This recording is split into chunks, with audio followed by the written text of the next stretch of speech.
Welcome back to my channel Rupa রান্নাঘর। আজকে আমি বানাচ্ছি পার্সে মাছের ঝাল। তার জন্য কি কি নিচ্ছি আসুন দেখে দিচ্ছি।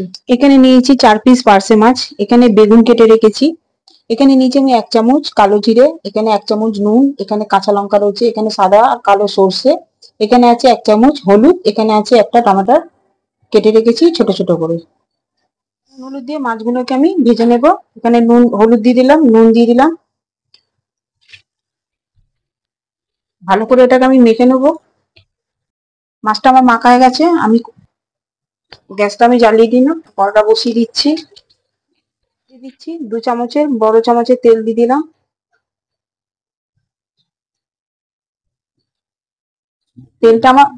তেলটা আমার গরম হয়ে গেছে, এখানে আমি মাছগুলো দিয়ে দিলাম।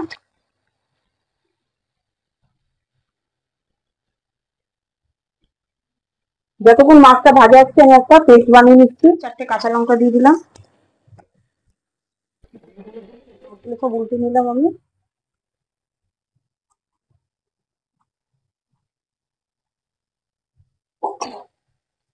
মাছটা আমার ভাজা হয়ে গেছে, মাছগুলো এবার আমি তুলে নিচ্ছি।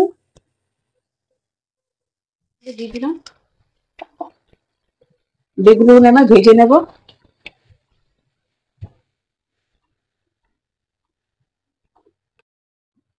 বেগুনগুলো আমার ভাজা হয়ে গেছে, আমি বেগুনগুলো সব তুলে নিচ্ছি। দিয়ে দিলাম,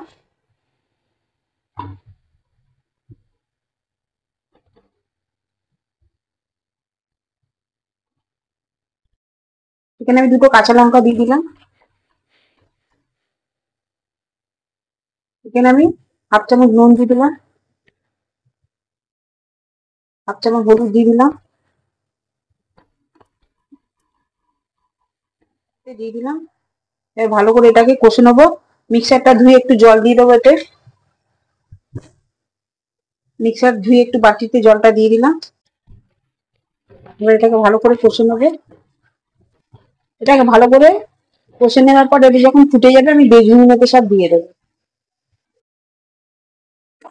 মশলাটা আমার কষা হয়ে গেছে, আমি এখানে বেগুনগুলো সব দিয়ে দিলাম। বেগুনগুলো দিয়ে একটুখানি কষে নেব। এখানে আমি 1 বাটি গরম জল দিয়ে দিলাম।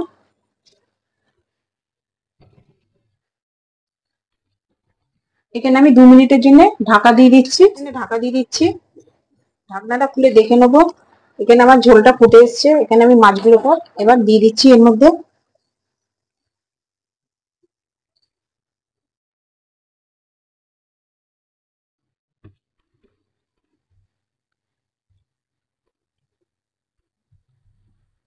এখানে আমি 2 মিনিটের জন্য ঢাকা দিয়ে দেবো। রেডি হয়ে গেছে আমার পার্সে মাছের ঝাল। আপনারা বাড়িতে রেসিপিটা ট্রাই করে দেখবেন। আমার ভিডিওটা যদি আপনাদের ভালো লাগে লাইক করবেন, শেয়ার করবেন, সাবস্ক্রাইব করবেন। নেক্সট ভিডিওতে আবার দেখা হবে।